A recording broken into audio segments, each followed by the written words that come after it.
একটি ছোট গ্রামে থাকত রাশেদ নামের এক যুবক। ছোটবেলায় সে খুব ভালো ছিল, নামাজ পড়ত, কোরআন শিখত, মায়ের কথা শুনত। কিন্তু বয়স বাড়ার সাথে সাথে তার জীবন বদলে গেল। বন্ধুদের সাথে মিশে সে নামাজ ছেড়ে দিল, মিথ্যা বলা শুরু করল, এমনকি মানুষের সাথে খারাপ ব্যবহার করত। তার মা প্রায়ই বলতেন, বাবা, দুনিয়া ক্ষণস্থায়ী, আল্লাহকে ভুলে যেও না। কিন্তু রাশেদ এসব কথা শুনত না। সে ভাবত, এখন তো আমি তরুণ, পরে ভালো হয়ে যাব। একদিন রাশেদ তার বন্ধুদের সাথে আড্ডা দিয়ে বাড়ি ফিরছিল। আকাশে চাঁদ ছিল, চারপাশে নীরবতা। হঠাৎ সে রাস্তার পাশে একজন বৃদ্ধ লোককে বসে থাকতে দেখল। বৃদ্ধ লোকটি তাকে বললেন, বাবা, একটু পানি হবে? রাশেদ বিরক্ত হয়ে বলল, আমার কাছে সময় নেই। সে চলে গেল, কিন্তু কিছু দূর গিয়ে হঠাৎ তার মনে একটা অদ্ভুত অশান্তি শুরু হলো। সেই রাতে রাশেদ একটি ভয়ঙ্কর স্বপ্ন দেখল। সে এক অন্ধকার জায়গায় দাঁড়িয়ে আছে, চারপাশে কেউ নেই।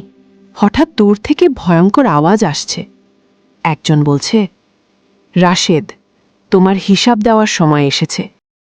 সে ভয় পেয়ে দৌড়াতে লাগল, কিন্তু কোথাও যাওয়ার পথ নেই। হঠাৎ সে আগুনের শিখা দেখতে পেল। সে চিৎকার করে উঠল, আল্লাহ, আমাকে আরেকটা সুযোগ দিন, আমি বদলে যাব। হঠাৎ তার ঘুম ভেঙে গেল। তার শরীর ঘামে ভিজে গেছে, বুক ধড়ফড় করছে। সে ভাবতে লাগল, এটা কি শুধু স্বপ্ন, নাকি আল্লাহর পক্ষ থেকে সতর্কবার্তা? সকাল হলে সে মসজিদের আজান শুনল। অনেকদিন পর তার মন কেঁপে উঠল। সে ধীরে ধীরে উঠে অজু করল এবং মসজিদের দিকে হাঁটতে লাগল। মসজিদে গিয়ে সে ইমাম সাহেবের সাথে দেখা করল। তার চোখে পানি ছিল।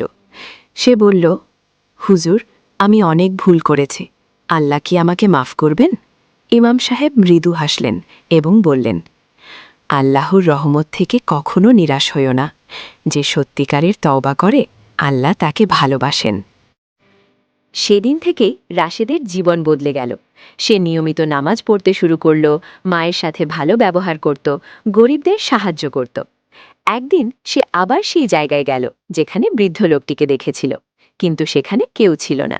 লোকজন বলল, এখানে তো কোনো বৃদ্ধ থাকে না।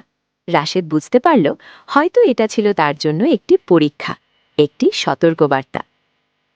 কয়েক বছর পর রাশেদ গ্রামের সবচেয়ে ভালো মানুষ হিসেবে পরিচিত হল। একদিন তার মা তাকে বললেন, বাবা, আমি এখন শান্তিতে মরতে পারবো, তুমি সঠিক পথে আছো। রাশেদের চোখে পানি চলে এলো। সে আকাশের দিকে তাকিয়ে বলল, আল্লাহ, ধন্যবাদ আমাকে সেই শেষ সুযোগ দেওয়ার জন্য। ভিডিওটি ভালো লাগলে লাইক, কমেন্ট করুন আর শেয়ার করে অন্যকে শোনার সুযোগ করে দিন, যাতে অন্যরাও মোটিভেট হতে পারে। ধন্যবাদ।